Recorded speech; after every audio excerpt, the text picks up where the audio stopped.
Jose's mother noticed that as a baby, her son didn't respond to sounds in their home in Mexico. She would call his name, and he wouldn't notice.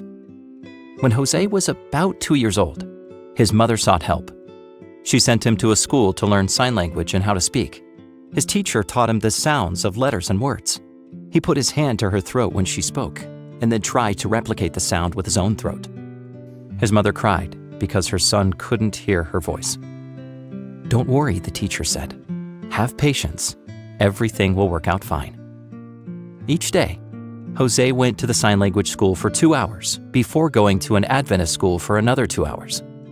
The church school taught him how to read and write, but most importantly, it taught him about God. He attended this school up to the age of 8.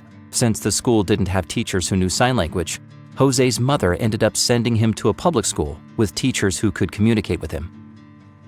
The first time that Jose met other Adventists with hearing impairments was at a church-organized conference at Linda Vista Adventist University.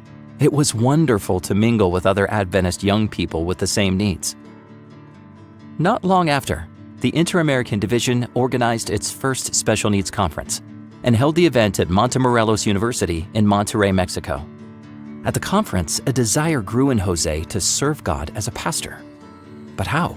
He could never afford the tuition. As the conference concluded, the university president made a surprising announcement. "Do any of you want to study here?" he asked. He offered a full scholarship for the tuition. Jose understood then that God was calling him to be a pastor, and he stood up. Jose is the first deaf theology student at Montemorelos University. It's difficult because almost no one else knows sign language. He concentrates hard and tries to read the teacher's lips. In his first year, he failed several classes, but pressed on, knowing that God had big plans for him. He has led several evangelistic meetings for the hearing impaired, including one in Mexico City. Several churches with deaf people have invited him to preach. Jose has a desire in his heart to serve as a pastor. He dreams about going to the mission field one day, ministering to the hearing impaired.